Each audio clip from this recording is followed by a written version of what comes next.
তিশা, আমি জানি না আমি তোমায় ভালোবাসি কিনা। আমি জানি না আমি তোমায় নিজের মাঝে অনুভব করতে পারি কিনা। কিন্তু হ্যাঁ, তোমার সেসব বেহায়াপনা, আমাকে বিরক্ত করা, আমার অতিরিক্ত কেয়ার করা, এসবটাকে আমি সারা জীবন চাই। কারণ এ কয়দিন আমি এগুলোর অভাবটা খুব অনুভব করতে পেরেছি। তিশার চোখের দিকে তাকিয়ে কথাগুলো বলে থামে দিহান। তিশা তো পাথরের মূর্তির ন্যায় দাঁড়িয়ে অপলক দৃষ্টিতে দিহানের চোখে দিকে তাকিয়ে আছে। দিহান কিছুটা সময় চুপ থেকে আবারও বলে ওঠে, আমি সারাটা জীবন তোমার হয়ে থাকতে চাই টিসু। রাখবে আমায়? এবার মনে হয় পাথরের মূর্তির মাঝে প্রাণ সঞ্চারিত হলো। চোখের কোণে দিয়ে কয়েকবার ফোঁটা জল টপ টপ করে গড়িয়ে পড়ছে, সেই সাথে তিশার ঠোঁটে ফুটে উঠেছে এক তৃপ্তির হাসি।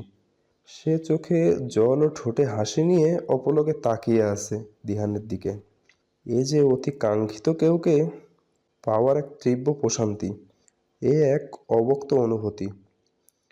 দিহান কিছুটা সময় তিশাকে দেখে নিয়ে ঠোঁটে হাসি ফুটিয়ে নিজের সাথে জড়িয়ে ধরে তিশাকে।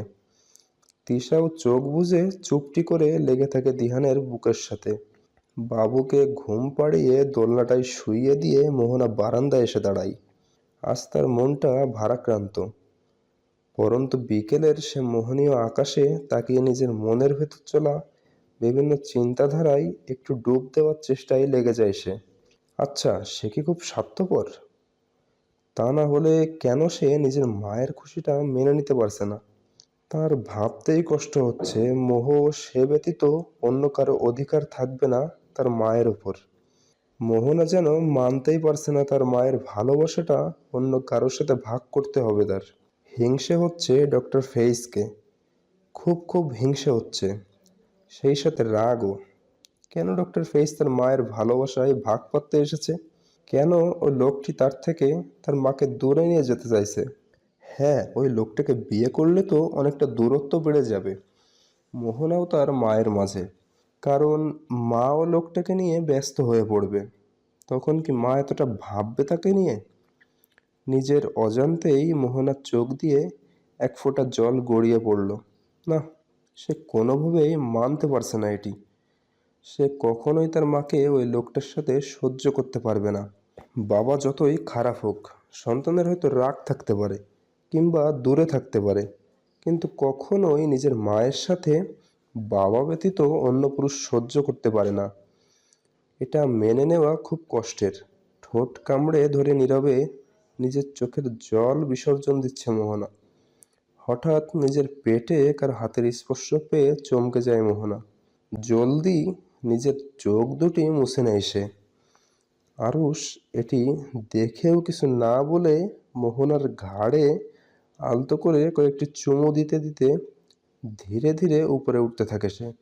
মোহনার গালে দুটি চুমু দিয়ে সে বলে ওঠে, কাঁদবা ভালো কথা, কিন্তু আমায় বলে তো কাঁদতে পারো। মোহনা আরুষের কথায় অবাক হয়ে আরুষের দিকে ফিরে বলে ওঠে, মানে? আমি কাঁদবো তাতে তোমার কিছু যায় আসে না? মোহনার কথা শুনে ঠোঁটে আলতো হাসি নিয়ে মোহনার কোমর জড়িয়ে ধরে নিজের সাথে একদম মিশিয়ে নেয় আরুষ। তারপর নাকে নাক লাগিয়ে বলে ওঠে, তা কখন বললাম? যদি আমায় বলে কাঁদতে, তাহলে তোমার এই নাকটা জলের টইটুম্বুর থাকতো না। তুমি কাঁদতে থাকতা, আর আমি তোমার সামনে বসে থেকে তোমার নাকের পানি মুছে দিতাম। আরুষের কথাটি শুনে ফিক করে হেসে ওঠে মোহনা। হাসতে হাসতে বলে ওঠে। খাটাস একটা। উত্তরে আরুষ কিছু না বলে মোহনার কপালে চুমু বসিয়ে দেয়। তারপর বলে ওঠে, জানি তুমি কেন কেঁদেছিলে, মায়ের কথাটি ভেবে, তাই তো? হুম। নিচের দিকে তাকিয়ে বলে ওঠে মোহনা। মা তোমাদের জন্য নিজের জীবনের 12টি বছর একা পার করে দিয়েছে। তুমি কি চাইছো, মা তার বাকি জীবনটাও এভাবে পার করে দিক? আমি কি খুব স্বার্থপর আরুষ? হুম, তুমি মাকে খুব বেশি ভালোবাসো, তাই জন্যে বিষয়টি মানতে পারছো না। কিন্তু আবেগ দিয়ে নয়, বিবেক দিয়ে ভাবতে হবে তোমায়। তোমার জন্য আমি তো আছি, কিন্তু মা খুব একা। তুমি আর মোহ থেকে নেই। তোমরা তোমাদের জীবন নিয়ে ব্যস্ত। একটি মানুষের খুব প্রয়োজন মার, তাকে আর ত্যাগ করতে দিও না। এখন তার জীবনে কিছু রং এনে দেওয়ার দায়িত্ব তোমাদের। সমাজ এটি মেনে নেবে? আর আব্বু আম্মু কি ব্যাপারটা মানবে? এসব কিছু ভেবো না, শুধু মাকে নিয়ে ভাবো। আর আম্মু আব্বুকে আমি বুঝিয়ে বলবো। হুম, তাও। মোহ তোমার ছোট হয়েও বড়দের মতো ব্যবহার করছে, আর তুমি এক বাচ্চার মা হয়েও বাচ্চাদের মতো ব্যবহার করছো। ইয়া আল্লাহ, শেষ পর্যন্ত একটা বাচ্চায় জুটলে আমার কপালে। অভিনয় করে কথাটি বলে আরুষ। মোহনা হেসে আরুষের নাকটি চেপে ধরে বলে ওঠে, এই বাচ্চাটাকে আপনি নিজের সঙ্গিনী বানিয়েছেন মিস্টার হাজবেন্ড। এখন বোঝেন ঠেলা? কথাটি শেষ হতেই দুজনে হেসে ওঠে। সকাল থেকেই বিভিন্ন কাজে ব্যস্ত আনিসা বেগম। আজ বাবুর জন্মের 7 দিন। সন্ধ্যায় আগেকার অনুষ্ঠান হবে কমিউনিটি সেন্টারে। সেই সাথে রিদি ও মিহাদের এঙ্গেজমেন্ট আজই সে একই সেন্টারে। 6টা থেকে 8টা অবধি অনুষ্ঠিত হবে আকিকা। আর 8টা দিয়ে রাত 10টা অবধি এঙ্গেজমেন্ট। একই দিনে দুটি অনুষ্ঠান হওয়ায় বেশ ব্যস্ত সবাই। রিদি ও তার পরিবারের সবাই আনিসা বেগমের বাসায় এসে থাকছেন। বিয়েটা 15 দিন পর। বিয়ে অবধি তারা আনিসা বেগমের সাথেই থাকবেন। সন্ধ্যায় ভালোভাবে আকিকা সম্পাদিত হলো। বাবুর নাম রাখা হলো আহানা। এ নামটি বাবুর দাদি রেখেছেন। অবশেষে শুরু হলো এঙ্গেজমেন্টের প্রস্তুতি। রিদিকে এখনও সেন্টারে আনা হয়নি। ধীরে ধীরে সেন্টারটি খালি হওয়ার সাথে সাথে আরও মেহমানদের আগমন হচ্ছে। এখন যেসব মেহমান এসেছে তারা সবাই মিহাদের পরিবার থেকে, কারণ রিদির আত্মীয়রা আকিকায় উপস্থিত ছিল। এঙ্গেজমেন্ট নিয়ে কোনো উৎসাহই নেই মিহাদের মনে। তার কাছে এসব কোনো সময়ের অপচয়। বিয়েতে এখনও 15 দিন বাকি। ভাবতেই মনটা বারবার খারাপ হয়ে যাচ্ছে তার। পারলে এখনই বিয়ে করে নিত সে। কি অদ্ভুত! রিদিকে ভালোবেসে আসছে বছর ধরে, কিন্তু বিয়েটা ঠিক হওয়ার পর দিয়ে রিদিকে নিজের বউ রূপে দেখার ইচ্ছে বা আকাঙ্ক্ষাটা অনেকটা বেড়ে গিয়েছে। দেরিটা সহ্যই হচ্ছে না তার। আকিকা ও এঙ্গেজমেন্ট উভয়েরই দাওয়াত পেয়েছেন ডক্টর ফেইজ। তিনি ও তার মা উভয় শরিক হয়েছেন এ দুটি অনুষ্ঠানে। ডক্টর ফেইজের মা অনেক আগে থেকেই পছন্দ করতেন আনিসা বেগমকে নিজের ছেলের জন্য।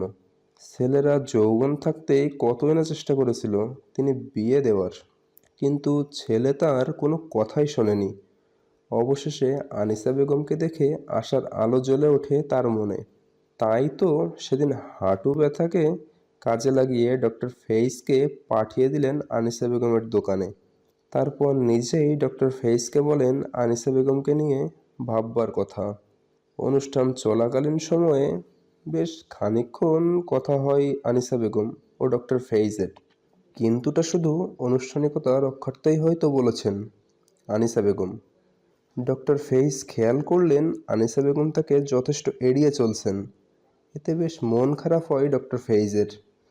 অন্যদিকে আনিসা বেগম খেয়াল করেছেন রিদান ও আরুষ বেশ খবরদারি করছে ডক্টর ফেইজ ও তার মায়ের।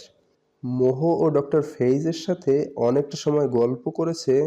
এ সবই বেশ সন্দেহজনক মনে হচ্ছে আনিসা বেগমের কাছে। একটি বাইরের মানুষকে নিয়ে এতটা কেন মাতামাতি করছে সবাই? আয়নার সামনে দাঁড়িয়ে তৈরি হচ্ছিল মোহ। হঠাৎ ঘাড়ে কারো গরম নিঃশ্বাস অনুভব করাই থেমে যায় সে। রিদান ধীরে ধীরে মোহের পেটে হাত রেখে পেছন থেকে জড়িয়ে ধরে তাকে। ঘাড়ে নাক ডলতে ডলতে কানের পেছন দিকটায় চুমু বসিয়ে দেয় রিদান। মোহের পুরো শরীরে যেন বিদ্যুৎ বয়ে গেল। সে পিছনে ফিরে শক্ত করে জড়িয়ে ধরল রিদানকে।